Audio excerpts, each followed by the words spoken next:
Now our next chapter is chapter 5, that is organizing. Organising के जो most important topics है वो कौन कौन से हैं आपके? ऑर्गेनाइजिंग प्रोसेस, फंक्शनल और डिविजनल स्ट्रक्चर, मतलब organizational structure, importance of organizing, delegate. तो कोई ये वाला तो बहुत ही इंपॉर्टेंट कंसेप्ट है, ये वाला, this is a most important concept, और एक ये वाला, ये फंक्शनल और डिविजनल स्ट्रक्चर। तो सबसे पहले अगर हम बात करें ऑर्गेनाइजिंग प्रोसेस तो क्या होता है? Arrangement of resources. भैया कोई भी एक्टिविटी करने के लिए प्लानिंग, चैप्टर 4 में हमने क्या किया था? प्लानिंग की थी कि हमें क्या अचीव करना है। उस चीज को अचीव करने के लिए हमें क्या चाहिए? रिसोर्सेज चाहिए, कितने एम्प्लॉयज चाहिए, कितना रॉ मटेरियल चाहिए, कितनी मशीनों की जरूरत पड़ेगी, कितने फाइनेंस की जरूरत पड़ेगी, वो सारा जो अरेंजमेंट है दैट इज ऑर्गेनाइजिंग। वो सारा जो अरेंजमेंट है उसी को क्या कहा जाता है? That is organizing. तो देखो क्या होता है organizing. Organizing is a process of bringing together the financial, human, physical, and other necessary resources and clearly defining the job and working relationship for the achievement of desired objective. जब हमने ये chapter पहले किया तब मैंने आपको ये भी कहा था कि ये अब अपने आप में बहुत ही बड़ा रिसोर्स हो गया होता है, तो इसको अब हम सेपरेटली पढ़ते हैं, जिसको आप पढ़ते हो स्टाफिंग। ठीक है, ये भी हमें पर अभी आपके एनसीईआरटी में लिखा हुआ है तो हमें इसको साथ ही कैरी करना पड़ता है। ठीक है, अब किस तरह से हम आगे बढ़ेंगे? सबसे पहले हम ये वाला पार्ट करें, जो जो होते जाएंगे उनको मैं टिक करता जाऊँ। फंक्शनल और डिविजनल स्ट्रक्चर। फंक्शनल और डिविजनल स्ट्रक्चर किसका पार्ट होता है? ऑर्गेनाइजेशनल स्ट्रक्चर का। तो पहले आप ये समझो कि ऑर्गेनाइजेशनल स्ट्रक्चर जो होता है वो क्या होता है? It defined as framework within which managerial and operating task are performed. It specify the relationship between work and people in the organization. भैया जैसे कि कोई भी चीज, जैसे कि मान लो हमारी कंपनी में पेन की मैन्युफैक्चरिंग होती है, तो पेन की मैन्युफैक्चरिंग के लिए किन किन एक्टिविटीज की जरूरत पड़ेगी?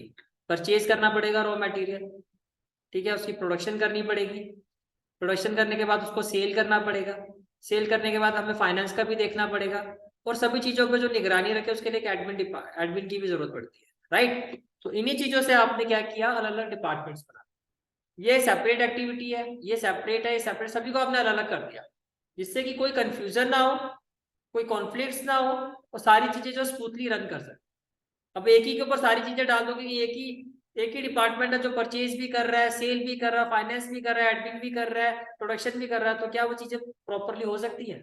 अब प्रैक्टिकली इस चीज को सोच के देखो।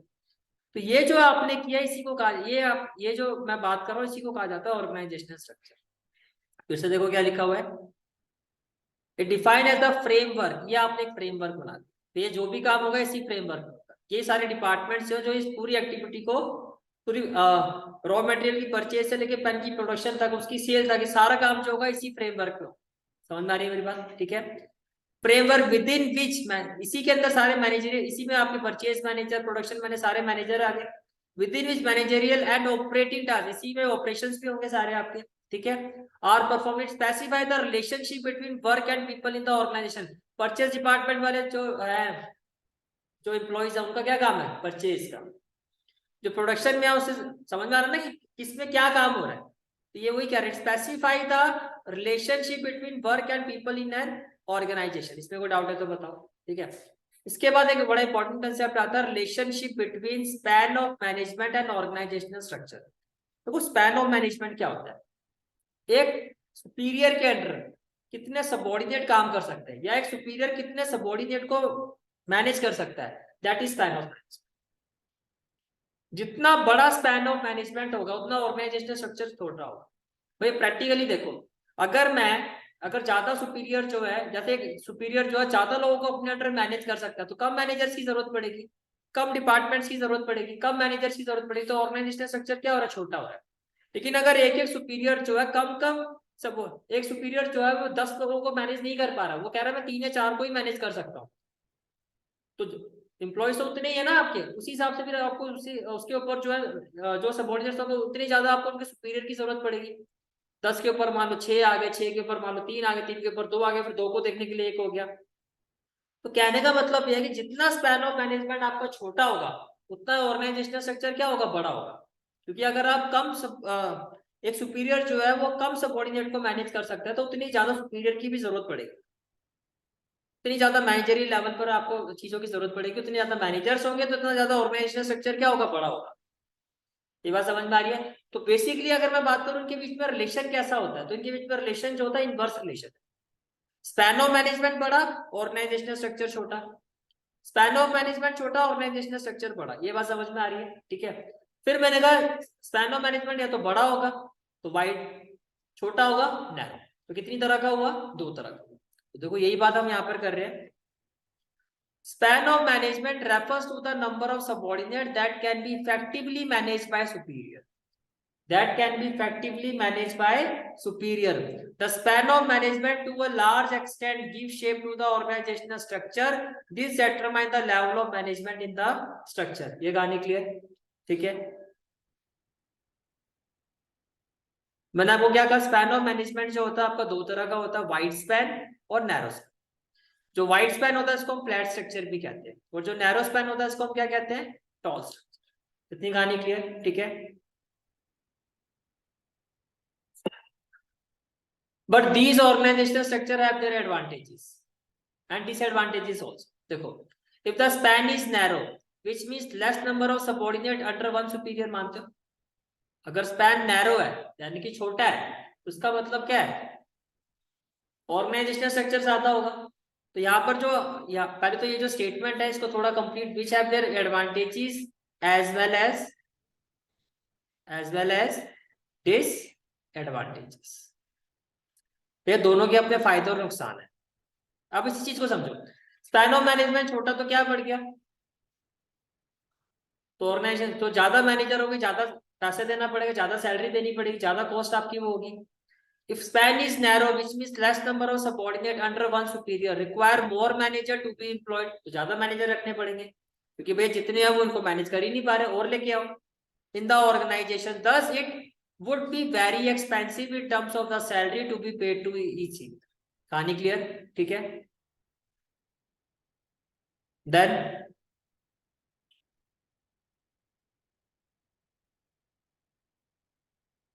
दूसरा क्या था? Flatter. In case of a flatter organizational structure where the span is wide. अब स्पैन क्या हो गया? ज्यादा बड़ा है। और स्पैन ज्यादा बड़ा होने से क्या होगा? ऑर्गेनाइजेशनल स्ट्रक्चर छोटा हो जाएगा। तो सैलरी तो आप कम दोगे, लेकिन जितनी चीजें आपने रखी हुई है वो मैनेज हो पा रही है ना हो पा रही, वो आपको देखना पड़ेगा। Leads to a more complex supervisory relationship between the manager and the subordinate. It will be very difficult for a superior to manage a large number of subordinate at a time and also may not listen to all efficiently. भैया देखो, अब बच्चे बैठे हुए हैं, एक limit है ना, इस लिमिट से ज्यादा अगर मैं बढ़ा दूं तो मुझे बच्चे का ही नहीं पता चल रहा कौन बैठा हुआ, क्या कर रहा है, क्या नहीं कर रहा, आगे तक भरे हुआ तो उसका कोई फायदा है? उतने ही मैं लू ना स्टूडेंट जितने मैं मैनेज कर पाऊँ, जिनके साथ मैं इंडिविजुअल अटेंशन रख पाऊँ। ये बात समझ में आ रही है? ठीक है। अब ऐसे समझ, अब मैं एडवांटेज की बात करूँ तो इसी चीज का अपोजिट ले लो। भैया नैरो होगा तो क्या होगा? नैरो होगा तो ऑर्गेनाइजेशनल स्ट्रक्चर बड़ा होगा, यही चीज वहां पे एडवांटेज में चली जाएगी कि सभी चीजों को प्रॉपरली मैनेज किया जा सकता है। मैनेजर और सबॉर्डिनेट्स के बीच में, यानी कि सुपीरियर और सबॉर्डिनेट के बीच में एक इफेक्टिव रिलेशनशिप होगा, कॉम्प्लेक्स नहीं होगा, सिंपल स्मूथ रिलेशन होगा। तो कम कम है, आप इजीली सबको मैनेज कर पा रहे हो, तो ये वहां पे एडवांटेज बन गया। और यहाँ पर एडवांटेज क्या है कि जो आपकी सैलरी है, जो पैसा है, जो कॉस्ट है, वो कम हो जाएगी, क्योंकि कम मैनेजर होंगे, कम सैलरी देनी पड़ेगी, कम पैसा देना।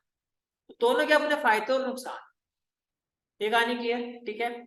और यहाँ से आपको एक चीज ये भी समझ में आ गई होगी कि स्पैन ऑफ मैनेजमेंट और ऑर्गेनाइजेशनल स्ट्रक्चर के बीच में कैसा रिलेशन होता है? इनवर्स रिलेशन होता है। कैसा रिलेशन होता है? इनवर्स रिलेशन होता है। ये कहानी क्लियर? ठीक है। अब कितनी तरह के ऑर्गेनाइजेशनल स्ट्रक्चर होते हैं? 2। एक होता है फंक्शनल, एक होता है डिविजनल। देखो पे डिपेंड करता है कि आपकी ऑर्गेनाइजेशन कैसी। अगर आपकी ऑर्गेनाइजेशन में सिंगल प्रोडक्ट की मैन्युफैक्चरिंग होती है तो आपके लिए सुटेबल क्या है? Functional structure. और नाम से पता चल रहा है फंक्शनल स्ट्रक्चर, फंक्शन के बेसिस पे, जैसे कि मैंने कहा परचेज डिपार्टमेंट, तो वहां पे क्या फंक्शन हो रहा समझ में आ रहा है ना? तो वहां पे परचेजिंग का काम है तो उसको लेके आपने एक परचेज डिपार्टमेंट बना दिया। सेल्स डिपार्टमेंट, तो वो सेल का काम कर रहा है, उस फंक्शन पर उसको बोलते हैं सेल्स डिपार्टमेंट। तो ये जो स्ट्रक्चर बन रहा है किस बेसिस पर बन रहा है? फंक्शनल पर। और कहां पे सुटेबल है? जहां पर जो मैन्युफैक्चरिंग होती है वो सिंगल प्रोडक्ट की होती है। यहाँ पर जो मैन्युफैक्चरिंग होती है वो किसकी होती है? सिंगल प्रोडक्ट की होती है। ऑन द अदर हैंड इसका अपोजिट कर दो, अगर एक ऑर्गेनाइजेशन मल्टीपल प्रोडक्ट में डील कर रही है तो उसके लिए सुटेबल होता है डिवीजन, फिर वहां पे डिवाइड कर दिया जाता है। जैसे कि सैमसंग मोबाइल में भी डील करता है, लैपटॉप में भी डील करता है, और भी इलेक्ट्रॉनिक गुड्स में डील करता है। समझ में आ गया? तो मोबाइल और लैपटॉप की भी अगर मैं बात करूं तो सब इसके डिपार्टमेंट सारे अलग होंगे, इसके डिपार्टमेंट सारे अलग होंगे। मान लो यहाँ भी परचेजिंग डिपार्टमेंट है, सेल्स डिपार्टमेंट है, एडमिन डिपार्टमेंट, तो इसका भी परचेज सेल एडमिन अलग होगा। तो यहाँ पे आपने क्या कर दिया, डिवाइड कर दिया स्ट्रक्चर। इस पूरे को आपने स्ट्रक्चर ही कहा था ना सिंगल प्रोडक्ट में, वो स्ट्रक्चर ही डिवाइड हो गए। मोबाइल्स के अलग हो गए, लैपटॉप्स के अलग हो गए, और किसी और चीज की मैन्युफैक्चरिंग होती है तो उसके अलग हो गए। समझ में आ रही है? इसको कहा जाता है डिविजनल स्ट्रक्चर। तो देखो क्या लिखा हुआ है, जहां तक फंक्शनल स्ट्रक्चर की बात आती है, it refers to the division of the whole enterprises according to the major function. यहाँ पे जो डिवीजन हो रहा है वो काम के ऊपर हो रहा है। Activity to be performed by under this all the function of similar nature are divided in different unit which are called department. Similar nature, सबका काम एक ही होगा, यानी कि सभी जगह पर, जैसे कि मान लो परचेज हो रही है रॉ मटेरियल किसको लेके, मोबाइल की मैन्युफैक्चरिंग को लेके। सेल्स भी सेल्स वाला डिपार्टमेंट किसकी सेल करेगा, मोबाइल की सेल करेगा। प्रोडक्शन वाला किसकी प्रोडक्शन करेगा, मोबाइल की प्रोडक्शन करेगा। एक्टिविटी एक ही है, लेकिन उस एक्टिविटी को जो हमने पार्ट्स में डिवाइड कर दिया और उसको लेकर अंदर अलग डिपार्टमेंट बना दिया, और डिपार्टमेंट जो बनाएगा फंक्शन पर बनाएगा तो फंक्शनल स्ट्रक्चर पर। ये समझ में आ रही है? ठीक है, जैसे कि एक एग्जांपल के तौर पर ये देखो आप, ये देखो पर्सनल, मार्केटिंग, रिसर्च और डेवलपमेंट, ये अलग अलग आपके डिपार्टमेंट्स में, ठीक है, अंडर द मैनेजिंग डायरेक्टर। अब ये कहाँ पे सुटेबल होता है, जहां पे बड़ी बड़ी ऑर्गेनाइजेशन होती है और वो सिंगल प्रोडक्ट बनाती है, वहां ये सुटेबल होता है।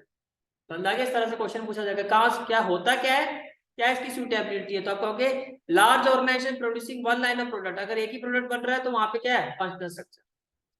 Organisation which required high degree of functional specialization with diversified activity. भैया परचेज वाले से परचेजिंग का ही काम कर रहे हैं, प्रोडक्शन वाले से प्रोडक्शन का ही काम कर रहे हैं, स्पेशलाइज होंगे नहीं होंगे? डे इन डे आउट अगर आप एक ही चीज को करते जा रहे हो, करते जा रहे हो, करते जा रहे हो, और ऑनेस्टली कर रहे हो, ऐसे नहीं जबरदस्ती वाली बात, फिर तो कभी स्पेशलाइज नहीं हो सकते। इतने सालों से पढ़ भी तो रहे हो, कहाँ स्पेशलाइज हो, फिर जबरदस्ती पढ़ाई हो रही है। ठीक है, आगे देखो, अब इसके मेरिट्स और डीमेरिट्स की बात करते हैं। तो एडवांटेज की बात करते हैं, तो एग्री करते हो इसमें स्पेशलाइजेशन रहता है। Better decision of labour takes place which result is specialization of function and its consequent benefits. क्या इस चीज से एग्री करते हो कि कोऑर्डिनेशन होता है? भैया परचेज वालों का काम सबका परचेजिंग का है ना, उनको पता है कि हम सब परचेज वाले ही हैं। इसी तरह से प्रोडक्शन वाले, उनका काम क्या है, प्रोडक्शन का ही है।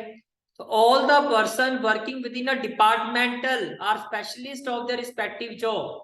परचेज वाला परचेजिंग में स्पेशलिस्ट हो गया, प्रोडक्शन वाला प्रोडक्शन में स्पेशलिस्ट हो गया, सेल्स वाला सेल्स में हो गया। It makes the coordination easier at departmental level. Departmental level कौन सा लेवल होता है, मिडिल लेवल। क्लियर हो गया यहाँ तक? ठीक है, फिर आगे चलते हैं। Help in increasing managerial efficiency, manager of one department, जैसे कि परचेज डिपार्टमेंट में क्या होगा, परचेज मैनेजर। सेल्स डिपार्टमेंट में क्या होगा, सेल्स मैनेजर। ठीक है, are performing same type of function. भैया परचेज वाले को परचेज का ही तो फंक्शन परफॉर्म करना है, उसको देख रहे सिर्फ परचेजिंग की करनी है again and again, which makes them specialize and improve their efficiency. ये बात क्लियर हो गई? ठीक है, minimize this cost, it leads to the minimum duplication of effort. भैया डुप्लीकेशन का तो मतलब ही नहीं बनता, सबको पता कि क्या क्या करना है। प्रोडक्शन वाला परचेज तो करेगा नहीं, सेल्स वाला प्रोडक्शन नहीं करेगा, तो डुप्लीकेशन तो होगा नहीं, तो आपका जो रिसोर्सेज है वो वेस्ट नहीं होगा।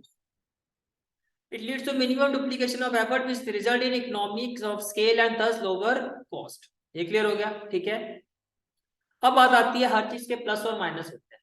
डिसएडवांटेजेस क्या है, इग्नोरेंस ऑफ ऑर्गेनाइजेशनल ऑब्जेक्टिव। कैसे? हर डिपार्टमेंट अपने आप को सुपीरियर दिखाने में लगा हो,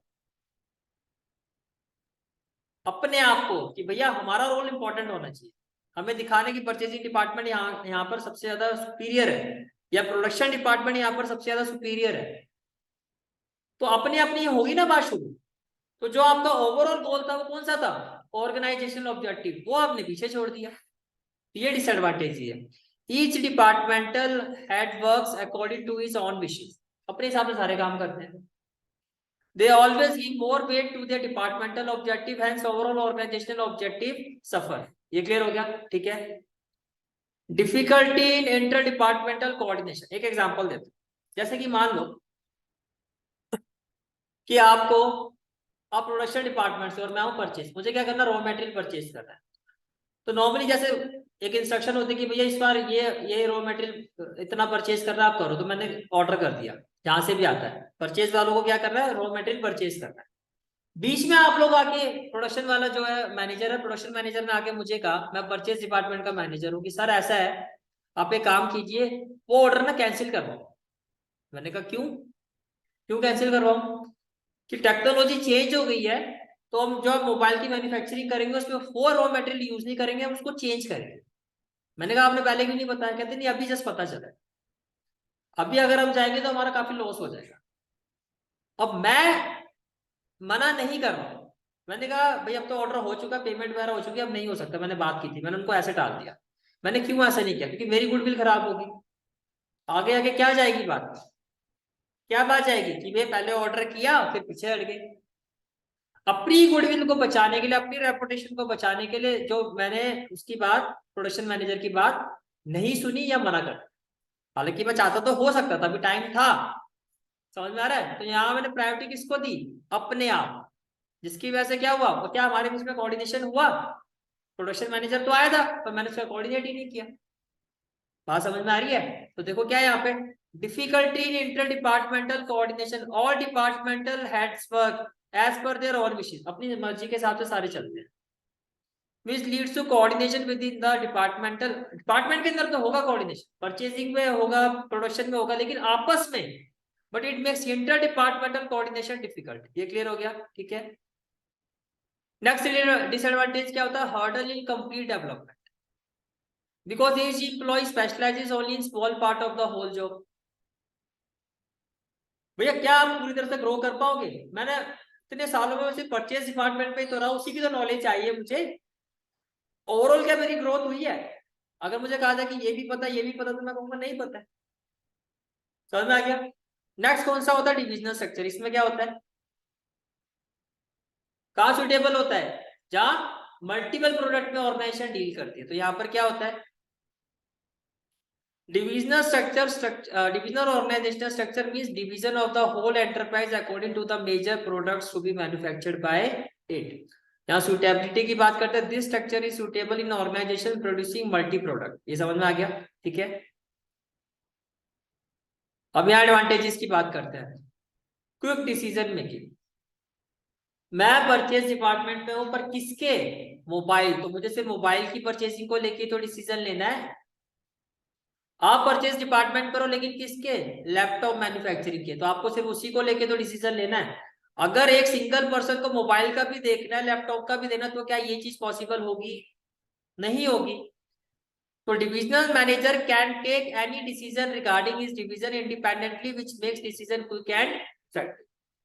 इसके बाद क्या आता है, division results can be assessed. ये देखो, फंक्शनल में जाओ, हमारा काम क्या था, मोबाइल की मैन्युफैक्चरिंग का, जिसमें अलग अलग डिपार्टमेंट्स बने हुए। मोबाइल हमारा मार्केट में उतना अच्छी परफॉर्मेंस नहीं कर पाया, अब ब्लेम किस पर डाला जाए, एक दूसरे पर ही डालोगे। वो कह रहा है जिसकी वजह से हुआ, वो कहेगा इसकी वजह से हुआ, इसका कोऑर्डिनेशन है, उसने ये नहीं किया, इसने वो नहीं किया, इसी वजह से हुआ। एक दूसरे पर, अपने ऊपर कोई ब्लेम देगा, और आपके लिए इतना आसान भी नहीं, किसको ब्लेम किया जाए, किसकी वजह से ऐसा हुआ, कहाँ कमी रह गई, ये बात समझ में आ रही है। लेकिन डिवीजन में क्या है, अगर मोबाइल की परफॉर्मेंस खराब हुई है तो मोबाइल वालों को तो ब्लेम करोगी, इसमें लैपटॉप वालों का तो कोई दोष नहीं है। मोबाइल वाले ये कह सकते हैं ये लैपटॉप वालों का दोष है। समझ आ रही है बात, ठीक है। तो divisional result can be assessed, division result profit और loss can be assessed easily on the basis any unprofitable division can be close. भैया जो आपका, जो हमारे मोबाइल मैन्युफैक्चरिंग डिपार्टमेंट्स है वो अच्छा रिजल्ट दे रहे हैं, मोबाइल से हमारी कंपनी काफी ग्रो कर रही है, लेकिन लैपटॉप्स वाले डिपार्टमेंट में हमारा काफी ज्यादा क्या हो रहा है, नुकसान हो रहा है, बंद करो।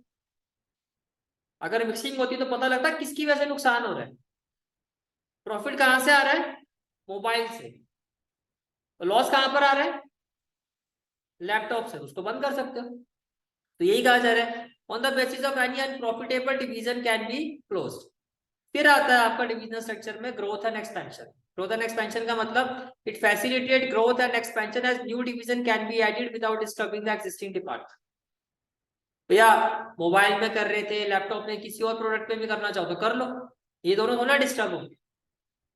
अब यहाँ के थर्ड प्रोडक्ट, कोई भी नेक्स्ट प्रोडक्ट आएगा उसकी आप इसी तरह से आप उसका भी एक स्ट्रक्चर बना दो, इजीली हो जाएगा ना, कोई डिस्टर्ब तो नहीं हो रहा है इसमें। तो यही कह रहे हैं division can be added without disturbing existing departments. इसके बाद आता है आपका disadvantage, conflict among different division on allocation of resources.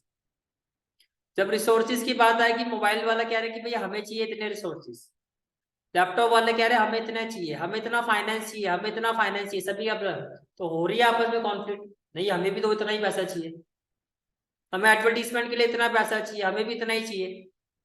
समझ में आ रहा है? तो क्या हो रहा है, among different division on allocation of resources, तो इसमें कॉन्फ्लिक्ट रहता है। दूसरा क्या है, डुप्लीकेशन ऑफ फंक्शन। एक बात बताओ, क्या जैसे कि एडवर्टीजमेंट हो रही है, सैमसंग की आ रही है, सैमसंग मोबाइल की अलग में, आप परचेजिंग वाले जो है, मोबाइल वाला जो डिपार्टमेंट है वो अलग से एडवर्टीजमेंट कर रहे हैं, मोबाइल की कर रहे हैं, सिर्फ लैपटॉप वाले अलग से कर रहे हैं। प्रोडक्ट तो एक ही कंपनी का है, एक साथ भी तो हो सकता था। वो एक कंपनी को लेके बार बार एडवर्टीजमेंट हो रही है, पहले मोबाइल के लिए कोई आ रहा है, पहले मोबाइल के लिए शाहरुख खान आ गया, उसके लिए सलमान खान को ले लिया, इन्होंने इतना बड़ा लिया तो हम भी इतना बड़ा एक्टर लेंगे। तो एक से काम नहीं चल सकता था। वही शाहरुख खान को लैपटॉप बोलने में कितना टाइम लगता है, हो सकता था ना, नहीं जी। Entire set of function is required for all division. It gives rise to duplicacy of effort among division and increases cost. ये clear हो गया? Selfish attitude. Every division try to display better performance and sometimes even at the cost of other division. यानी कि दूसरे से superior दिखाने के लिए कई बार उनको भी क्या कर देते हो, उनकी कॉस्ट पर, यानी कि उनको भी, वो भी अफेक्टेड हो जाते हैं डिपार्टमेंट। लैपटॉप वाले ने अपनी सुपीरियरिटी दिखाने के लिए कहीं ना कहीं कुछ ऐसी एक्टिविटी कर दी जिससे मोबाइल की मैन्युफैक्चरिंग है वो भी अफेक्टेड होगी, ओवर यूटिलाइजेशन ऑफ रिसोर्सेज कर दिया, यानी कि इतना फाइनेंस खुद ही उठा लिया कि उनके लिए फाइनेंस ही नहीं इतना बचा, उनके लिए कम पड़ गया। समझ में आ रहा है? तो every division try to display better performance and sometimes even at the cost of other division, this shows their selfish attitude, यानी कि आप सिर्फ अपने बारे में सोचो। अब एक क्वेश्चन यहाँ से ये भी बनता है कि इनके बीच में डिफरेंस क्या होता है।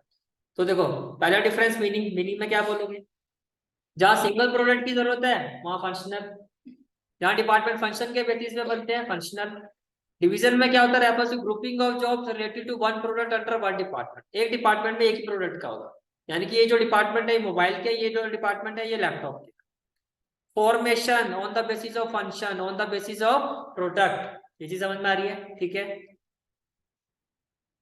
Specialization, it leads to functional, आप उस पर्टिकुलर फंक्शन में स्पेशलाइज हो जाओ, परचेजिंग में हो तो परचेजिंग में हो जाओगे। इट लीड्स टू प्रोडक्ट, इसमें आप प्रोडक्ट में स्पेशलाइज हो जाओ, क्योंकि इसमें क्या होता है कि रोटेशन होती रहती है। जैसे मोबाइल है, मोबाइल में अलग अलग डिपार्टमेंट्स बने, तो परचेज वाला सेल्स में रोटेट हो जाएगा, सेल्स वाला उसमें हो जाएगा, लेकिन फंक्शनल में रोटेशन नहीं होती है।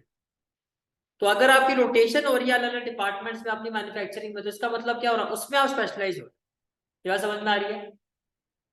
क्लियर हो गया? ठीक है। Responsibility, fixing responsibility for a particular department is difficult. क्यों डिफिकल्ट है भैया? कोई ब्लेम देने के लिए तैयार ही नहीं होता, और आप सबसे ज्यादा अच्छा कौन जानता है, घर में तोड़ फोड़ हो जाए, कुछ हो जाए, इस भाई ने किया, बहन ने किया, अरे मैं कैसी बात करूं, मुंह इतना बड़ा खोदे तो तुमसे बड़ा सत्यवादी हरिश्चंद्र कोई नहीं है, हरिश्चंद्री कोई नहीं है। पापा क्या बात कर रहे हो, पता नहीं लगा आसिम का साहब तो ये मैं ही हूँ मैंने किया हुआ है, पर मैं कैसे बताऊं? ठीक है। Fixing responsibility for a particular department is easy. Managerial development,